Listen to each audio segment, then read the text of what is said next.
So why is the team not working? And the place to start is actually the place where most people don't look. Most managers will blame various team members, try and get rid of someone they think isn't a good fit. And some quite interesting stories in my own career where a manager has wanted to get rid of somebody, and in HR they've placed that person in another team, and that person who was useless in one team has become the superstar in another. So what these things tell you is it's actually the issues are in the manager's head rather than in the teams themselves. The point is, if I'm unaware as a leader of my own behavior, and I'm unaware of the causes of my behavior and the way they impact other people, I'm never actually going to be able to lead a team and forge them into a cohesive unit that works together to achieve an objective. Because what will be happening is that team, in that team's perception, or the perception of the individuals in that team, is they will see they're being led by an idiot. So they will do basically the minimum possible to avoid getting fired and just find the easy way out because no one cares and no one's organised enough to do something, so they give up. And it's interesting, at time and time again in my industrial career, when I'd go in and talk to teams that weren't performing, you'll find out that everyone would have told the boss once. And the problem is, if the boss has proven not to listen, that's the last time the team speak to the boss. They then basically mentally switch off. So although the whole human from head to toe has gone to work, only the shoulders downwards turn up. The rest is parked, ready to switch back on when those people go home. I think one commentator said that the human brain is a wonderful device. It switches on automatically when you wake up, and guess what? It only switches off when you get to work. And there's plenty of teams where that's the case. So if you're in that leadership position, you have to understand your own behaviours and where they come from to see, can you sort yourself out first so that you can become a better leader? And there's one indicator more than any other which is important for leaders to understand, and that's an emotion called fear. Fear is an indicator that you're far more likely to be led by your ego than by your soul. The resolved leader has removed the separation between the ego and the soul and is now an integrated person who is then able to self-actualize. And a self-actualized leader is going to be much better with a team of people than somebody who's still stuck in differentiation, for example. If I'm a leader stuck in differentiation, I'm going to be continually striving to prove how good I am and that those ideas were mine and all those other behaviors that annoy people. And even worse, I won't be capable of recognizing the contribution that team members make. I'm not going to praise them, it'll go to their heads and all this kind of stuff. So what we end up is locking ourselves into mediocrity until we've actually become a resolved human being. If we look in Richard Barrett's model, the 4-stage leadership model, stage 1 is leading self.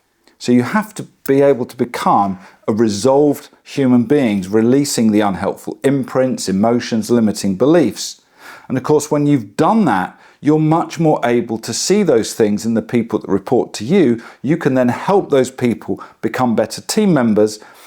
Other team members see you being helpful, and guess what? They want to help too. And suddenly you've got a team, the same capability that you always had, but now you're getting a far better outcome because everybody is helping each other rather than working to their own perceived short-term self-interest. So once I've understood myself, I've understood my team, I've mastered myself, and I've mastered working with my team, I call this leading others.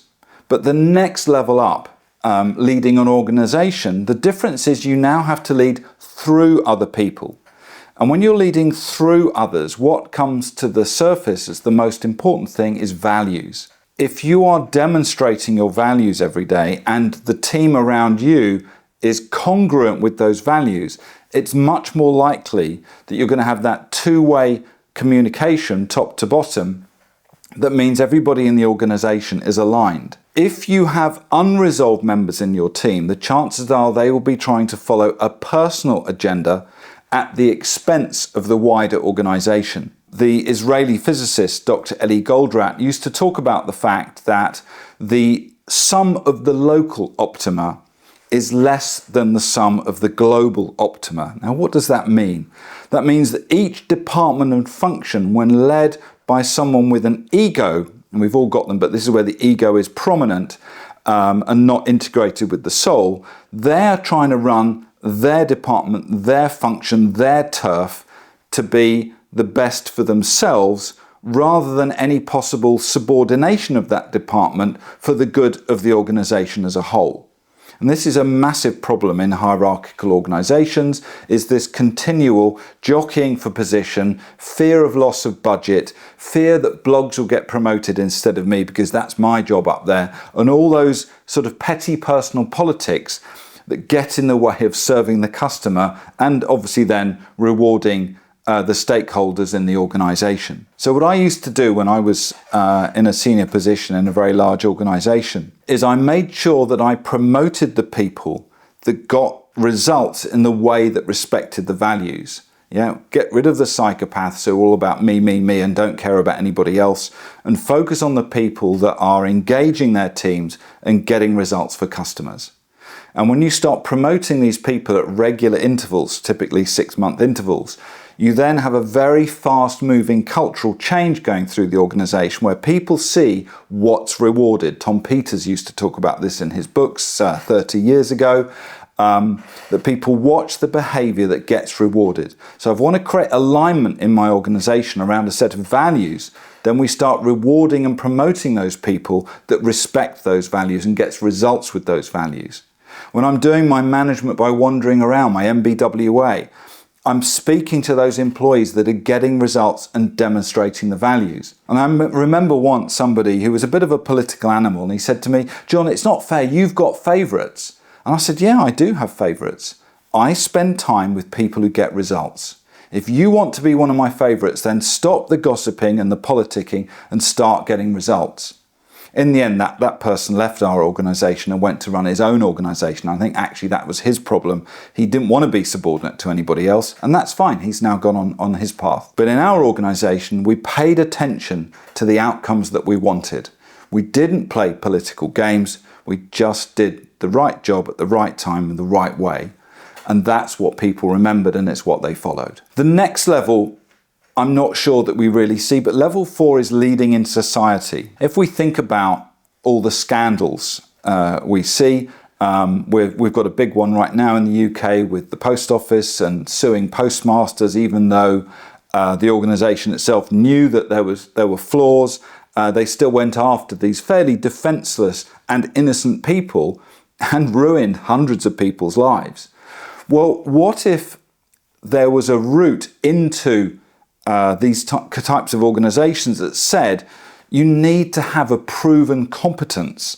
You need to have come up quite literally through the ranks. So you've led an organization successfully. You've got those people and those results that can vouch for you. And only then can you come into what would be called in the UK the public sector and lead for society. And I think this is something we need to pay attention to, because too often in the public sector, we're still led by fear, we're led by ego, we're led for the benefit or the perceived short-term benefit of the self, not the wider good. We've seen this with scandals in the NHS, in our legal system, the Post Office one I've just mentioned. We've seen it in the military. So we really do need to create a culture of resolved leaders. And this is really at the most important level where we're impacting society, the country, maybe the planet as a whole. We really do need resolved leaders. And those people are likely to have proved themselves coming up through the ranks of an organization, leading that organization for a certain period of time. And I'm thinking, 10 years, not just 1 or 2 years. So you've gone through a complete economic cycle and you've proven your leadership capability in good times and bad. And at that point, you've been rewarded for your time in the private sector, time to then take an appropriate role in the public sector and lead for the benefit of society. The vision for society when we do that is that we actually have functional institutions that exist for the benefit of the constituents, the voters, the public, and they perform their role in that way and respecting those values, rather than for the individual careers of individuals involved who are running their own little fiefdoms and territories at the expense of the people they're supposed to serve. So the point of having the resolved leaders is to start building from the top down the right sets of values and behaviours that means that these organisations function. And then we have performance, and we probably will have that performance at lower cost to society as well. And that's going to be in everybody's interests. I think one of the challenges we have in society, and I think this is across all of our political parties, is that we have the rise of the so-called professional politician. I think that's a contradiction in terms, personally. But what we have is people coming into leadership positions with no track record of achievement. And the problem with that lack of achievement, apart from the law of the loud, the ability to talk, is that they haven't learned those skills. They haven't demonstrated those values. And so when they get to ministerial positions, they're really, really out of their depth, with ideas that have never been tested, their behaviours never been tested. I always used to think very early in my career, if you had to lead a team on the shop floor, you would very quickly find out if the blokes on the shop floor thought you were talking out of your backside. You wouldn't last 5 minutes. And the problem is that the people that wouldn't last 5 minutes have never passed that test, and then they end up in positions of authority without actually having earned it or built a track record that demonstrates they have that capability. And I think that's a real problem.